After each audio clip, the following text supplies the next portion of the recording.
पावसाळ्यामध्ये दोडका, कारली, चवळी, दुधी भोपळा, तोंडली यासारख्या वेलवर्गीय भाज्या खूप छान वाढतात आणि खूप साऱ्या भाज्या देखील ह्या मिळत राहतात.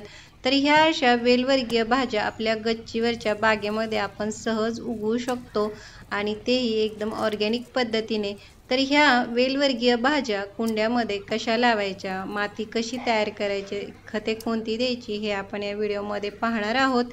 तर त्यासाठी व्हिडिओ कुठेही स्किप न करता शेवटपर्यंत नक्की पहा.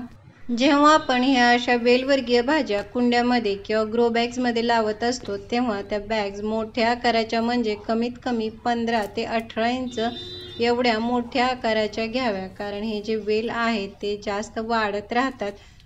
मोठ्या आकाराच्या कुंड्या घेतल्यामुळे या वेलीच्या ज्या मुळ्या आहेत त्या वाढण्यासाठी जास्त जागा मिळते आणि मुळ्यांची चांगली वाढ झाली म्हणजे आपले वेल देखील हे चांगले वाढतात आणि भरपूर प्रमाणामध्ये आपल्याला भाज्या ह्या मिळत राहतात.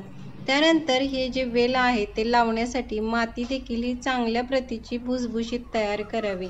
माती घेताना 70% ही माती आणि 30% कोणतेही एखादे नायट्रोजनयुक्त खत, त्यामध्ये तुम्ही शेणखत, गांडूळ खत यासारख्या खतांचा वापर करू शकता, कारण या खतातील नायट्रोजनमुळे आपल्या ह्या वेलीची वाढ ही चांगली होते.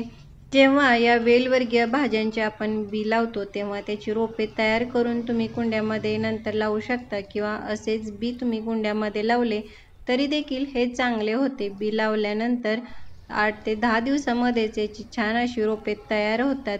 रोपे तयार झाल्यानंतर मात्र या वेलीच्या चांगल्या वाढीसाठी भरपूर सूर्यप्रकाश मिळणे हे आवश्यक असते. जर याला भरपूर सूर्यप्रकाश मिळाला तरच हे वेल चांगले वाढतात आणि भाज्या ह्या जास्त प्रमाणामध्ये ह्या लागण्यासाठी मदत होते. या झाडांना पाणी देताना देखील हा कुंडीतील मातीमध्ये हा ओलावा असणे हे आवश्यक असते, कारण हे जे वेल आहे ते थोडे जरी पाणी कमी मिळाले तरी लगेच सुकतात, कारण वेल हे नाजूक असतात. जेव्हा या वेलीवरती फुले यायला सुरुवात होते तेव्हा मात्र या वेलींना जास्त खतांची आवश्यकता असते, कारण ते फुले यायला लागल्यानंतर त्याच्यामध्ये आपले हे ज्या भाज्या आहेत त्या तयार होतात. त्यावेळेस कोणतेही पोटॅशियम, फॉस्फरसयुक्त खत देणे आवश्यक असते. त्यासाठी तुम्ही केळीच्या साली, बटाट्यांच्या साली, अंड्याची टरफले, दही, ताक यासारख्या आपल्या घरगुती खतांचा देखील हा वापर करून खत तयार करून या वेलींना दिले तरी देखील खूप साऱ्या भाज्या या वेलीवरती लागण्यासाठी ही मदत होते. तर आज मला अशा प्रकारे हे एवढ्या भाज्या ह्या मिळाल्या आहेत.